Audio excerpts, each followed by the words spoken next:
Hello mga kadyosa, and for today's video is pupunta kami sa Kawit, Cavite kung saan may pupuntahan kaming birthday. Tingnan natin and samahan nyo kami guys. Let's go! Ang saya nga naman ni Inday habang nasa biyahe, oh. Nung malapit na nga kami sa Imus, Cavite, may nakita akong bus na ganito. Ito siguro yung sinaunang bus nila. So ito, nasa Imus, Cavite na kami. Halos 3 oras nga kami nagbiyahe and ito na lang yung naabutan naming pagkain. Meron silang spaghetti, pansit, palabok, tapos lechong kawali, and then lumpiang Shanghai at crispy pata. Meron nga din silang inihaw na isda. At syempre, hindi mawawala yung sobrang daming alak. Natatawa nga kami dyan dahil merong tinapay sa inuman.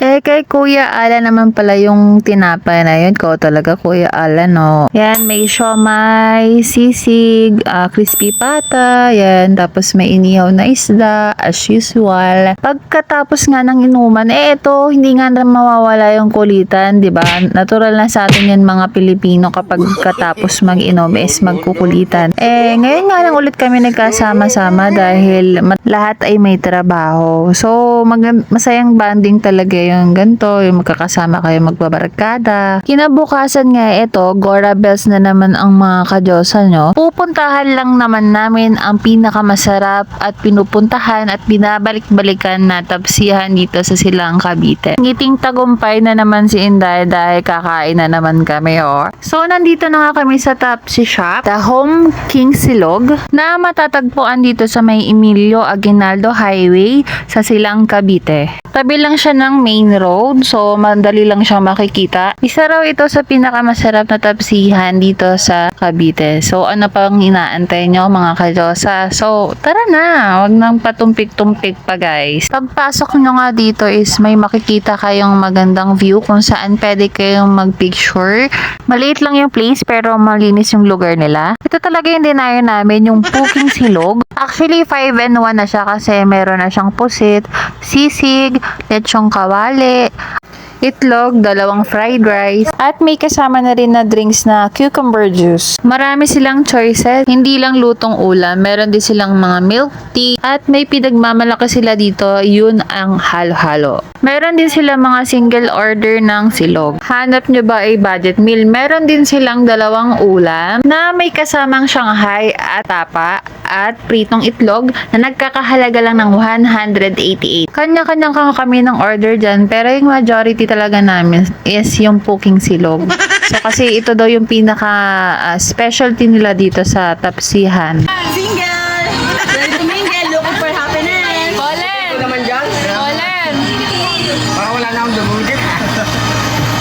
Hi, vlog! Welcome to my hi, guys! It's been raining in Manila, hindi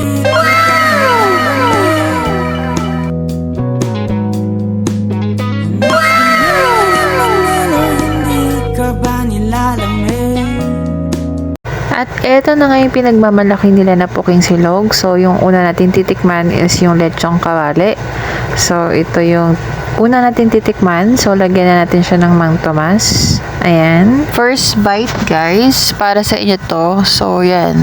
Isa lang yung masasabi ko, guys. Masarap siya. Malinamnam. Crispy. Kasi sa texture pa lang, oh, malalaman nyo na. So, sobrang sarap. Pati yung tapa nila, sobrang tender. Talagang nanonood yung lasa dun sa loob. Hindi siya masyadong maalat. Ito nga pala yung kasamang drinks, yung cucumber juice. At i-flex ko lang itong pusit na may kasamang sisig sa loob. So, ito yung tinatawag nilang Puking Silog. Overall talaga napakasarap niya. For only 349 pesos. At umorder din kami ng halo-halo dahil ito daw yung pinaka-finest na dessert nila dito, yung halo-halo. Yan ang pinagmamalaki nila dito sa Tapsi Shop. As you can see, marami siyang sahog at kung makikita nyo yung texture, napaka-pino nung yelo niya. So, sa ibabaw, meron siyang ice cream, leche flan, at yung toppings niya is cheese. Oras na ng paghusga, so husgahan na natin tong halo-halo nila dito. Nagkakahalaga nga pala ito guys ng 139 pesos. So, large size na siya. So, sulit na sulit na. Good for to na rin tong halo-halo na to kasi sobrang laki na. Then, sobrang daming sahog. Kompleto yung sahog niya kasi meron na siyang gulaman, sago, beans, saging, at nasa ilalim pala yung ano niya, yung ube. Tapos may buko na rin siya, tapos may langka. Saka hindi siya masyadong matamis. At saka yung isa sa pinagtataka ko kanina is bakit buo yung yelo dun sa gitna. Yun pala yung namuo na parang gatas. So lasang-lasang mo talaga yung yelo niya na sobrang daming gatas. Nagmukha nga siyang ice cream kapag lalasahan nyo siya, guys. So, para sa akin, goods naman talaga yung lasa niya, guys. Isa siya sa pinakamasarap na natikmang kong halo-hala. At sa Cavite pa, guys.